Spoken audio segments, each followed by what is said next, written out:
ചാന്ത്, കൺമഷി, പിന്നെ ആ വളാ, പിന്നെ അതിന് കാശും കയറണം. ജോലി കിട്ടുമ്പോ തരാം. പിന്നെ ബീഡിയുടെ വാടയുണ്ടോ? ഇല്ല. ഞാനൊരെണ്ണം വലിച്ചു നോക്കി. അയ്യോ, ഭയങ്കര കയ്പാ. അമ്മ അറിഞ്ഞാ കൊല്ലും. ചേട്ടച്ചോട് പോയിരിക്ക. ബലിയിടാൻ പോയിരിക്ക അച്ഛന്റെ.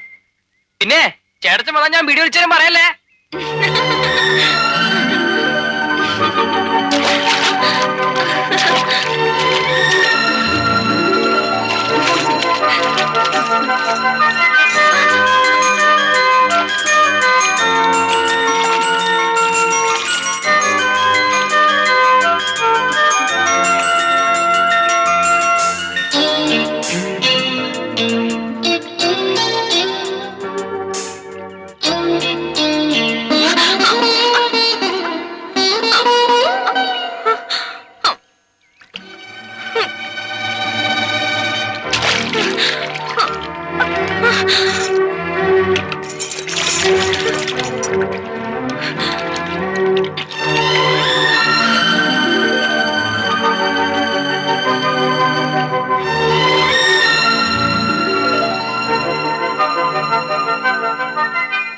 പേടിച്ചു പോയോ? നീ നല്ല മിടുക്കത്തി കുട്ടിയാണെന്ന് അറിയിച്ചതല്ലേ? ചേട്ടൻ ബലിയിടാൻ പോയിട്ട് വന്നു? ഇല്ല. വരുമ്പോ നല്ല വിശേഷമാണെങ്കിൽ എങ്ങനെ അങ്ങോട്ട് പറയാ എന്ന് വെച്ച് പറയാണ്ടിരിക്കാൻ പറ്റൂ? ഇനി എണ്ണപ്പലഹാരം കുറെ തിന്ന. ഇനിയിപ്പോ ഒരു ചടങ്ങൊക്കെ ഉണ്ടേ.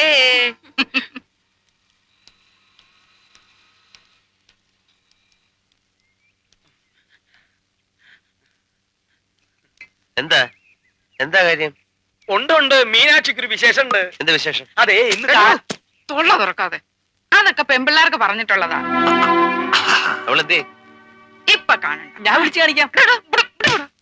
കാണിക്കാൻ നടക്കുന്നു. നീ പോയി ആ കാർത്തിയാനി ചേച്ചിയും ജഗതമ്മയൊക്കെ ഇങ്ങോട്ട് വിളിച്ചോണ്ട് വാടാ. അവര് വന്ന് 4 കോരവ എടുക്കും.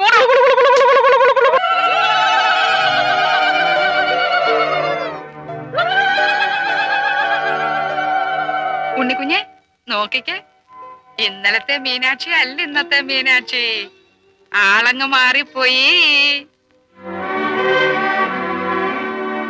എന്റെ അമ്മോ, ഇങ്ങനെയുണ്ടോ ഒരു നാണം? നോക്കണ്ട, 4 ദിവസം ആകാശം പോലും കാണാൻ പാടില്ലെന്നാ ശാസ്ത്രം.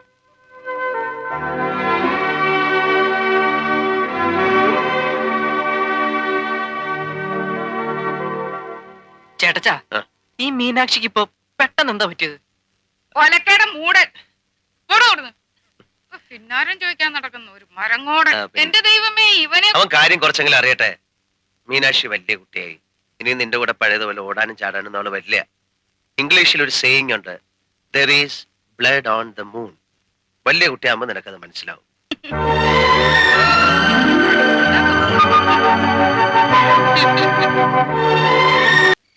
സ്വയം പ്രകാശിക്കാനുള്ള കഴിവില്ലാത്തതിനാലാണ് ചന്ദ്രന് വൃത്തിക്ഷയങ്ങൾ സംഭവിക്കുന്നത്. ചന്ദ്രന്റെ ഭൂമിക്ക് അഭിമുഖമായ ഭാഗം മാത്രമേ പ്രകാശിക്കുന്നുള്ളൂ. ഭൂമിയുടെയും സൂര്യന്റെയും ഇടയിൽ ഒരു ഋജുരേഖയിൽ വരുമ്പോൾ ഭൂമിയിലേക്ക് തിരിഞ്ഞിരിക്കുന്ന ഭാഗം മുഴുവൻ സൂര്യനിൽ നിന്ന് മറിഞ്ഞിരിക്കുന്നതിനാൽ അവിടെ പ്രകാശം വീഴുന്നില്ല. തന്മൂലം ചന്ദ്രൻ അദൃശ്യനായി തീരുന്നു. ഇങ്ങനെയാണ് കറുത്ത വാവ് ഉണ്ടാകുന്നത്. മനസ്സിലായോ? അല്ലാതെ നീ പറഞ്ഞവരൊന്നും അല്ല. അയ്യോ, എനിക്ക് വയ്യേ. ഞാനിനി എന്തോ ചെയ്യും എന്റെ ദൈവമേ, എനിക്ക് വയ്യ. ചേട്ടച്ചോ, എന്താ? എന്റെ ചേട്ടച്ചോ, ഈ പഠിപ്പേരൊന്ന് നിർത്ത്. അത്യാഹിതം പറ്റിയത് അറിഞ്ഞോ? അയ്യോ, എന്റെ മനസ്സിൽ ചൂട്ട് പോലെ കത്തുക. എന്താ പറ്റിയമ്മേ? നിന്റെ തന്ത എന്ന് പറയുന്ന എന്തിനുണ്ടല്ലോ, അയാള് നമ്മളെ ഇട്ടേച്ച് പോയി. മിലിറ്ററി. അച്ഛൻ ചത്തോമ്മേ? ഓ, ചത്തങ്കി ഭേദം ഉണ്ടായിരുന്നല്ലോ. പിന്നെ എങ്ങോട്ടാ പോയത്? അയാള് നാഗാലാൻഡുകാരി ഒരു പെണ്ണിന്റെ കൂടെ പൊറുക്കുക പോലും. മാങ്കൂട്ടത്തില് ചെറിയച്ഛൻ ലീവില് വന്നിട്ടുണ്ട്. അയാൾ വന്ന് പറഞ്ഞതാ ഇനി നോക്കണ്ടെന്ന്. അമ്മ വീട്ടിലേക്ക് പോ, ഞാൻ പഠിക്കട്ടെ. പരീക്ഷയ്ക്ക് ജയിച്ചാ എനിക്ക് മിലിറ്ററി ചേരണം. ഏരണം കെട്ടവനെ, നിന്റെ ഒരു മിലിറ്ററി. തന്തയുടെ കൂടെ നീയും പോടാ. എന്നിട്ട് നാഗാലാൻഡ് ഒരു ചക്രക്കണ്ണി നോക്കിയിരിക്കുന്ന ചെല്ലടാ അങ്ങോട്ട്. നീ ഗുണം പിടിക്കത്തില്ലടാ. എന്റെ ദൈവമേ, എനിക്ക് ആരുമില്ല. ഈ നാഗാലാൻഡ് എവിടെയാ? എവിടെ ആയാലും ഒരു ദിവസം ഞാൻ അവിടെ പോവും.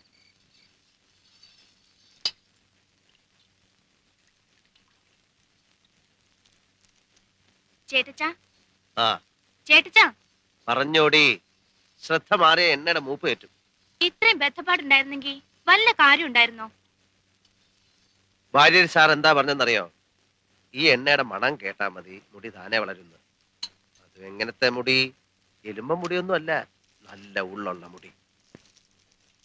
ചേട്ടച്ചൻ സർക്കസ് കണ്ടിട്ടുണ്ടോ? പിന്നില്ലയോ? എന്താ ചോദിച്ചേ? 8ലെയും 9ലെയും കുട്ടികളെ സർക്കസ് കാണിക്കാൻ കൊണ്ടുപോകുന്നുണ്ട് ടൗണിൽ.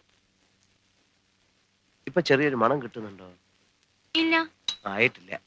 ആ, ഞങ്ങൾ 10ാം ക്ലാസ് വരെ എസ്കേഷന് കൊണ്ടുപോകുന്നുണ്ട്.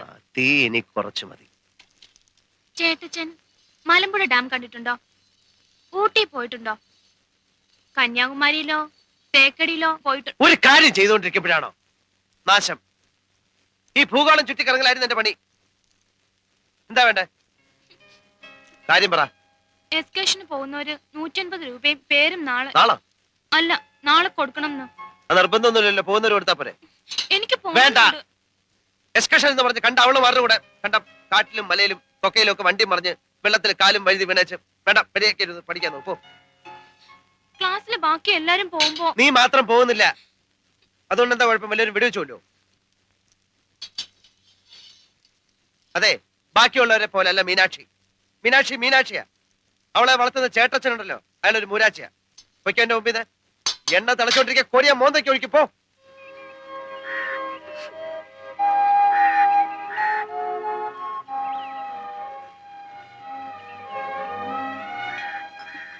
മീനാക്ഷി, അച്ഛനൊരു പഴഞ്ചൻ മട്ടുകാരനല്ലയോ? ഈ എക്സ്കർഷന്റെയും കുന്തത്തിന്റെയും കാര്യം പറഞ്ഞ അവിടെ പിടിക്കത്തില്ല. അപ്പൊ വായി തോന്നിയതൊക്കെ പറയും. അത് കേട്ട് നീ പണങ്ങണ്ട വല്ല കാര്യമുണ്ടോ? ഈ എണ്ണ വിരട്ടി തരുന്നതേ അച്ഛനല്ല ചേട്ടനാ.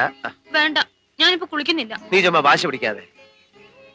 അച്ഛനറിയാതെ നിന്നെ ഞാൻ എല്ലായിടം കൊണ്ടുപോയി കാണിച്ചു തരാം. വേണ്ട, ചേട്ടച്ചൻ വെറുതെ നുണ പറയാ. നിന്നാണ് സത്യം. കൊണ്ടുപോവാന്ന് മാത്രമല്ല, നീ നല്ല മാർക്ക് വാങ്ങിച്ചു പാസ്സായ നിന്നെ ഞാൻ സിറ്റിയിലെ കോളേജ് ചേർക്കാം. അവിടുത്തെ ഹോസ്റ്റലിൽ താമസിച്ച് പിന്നെ നീ അങ്ങ് അവിടുത്തെ കാര്യം അയക്കോ? അവിടെ അടുത്താണ് നമ്മുടെ വല്യേട്ടന്റെ വീട്. എന്തൊരു ജഡയാന്ന് നോക്കിക്കേ. ഒരു ദിവസം അവിടെയും പോണം.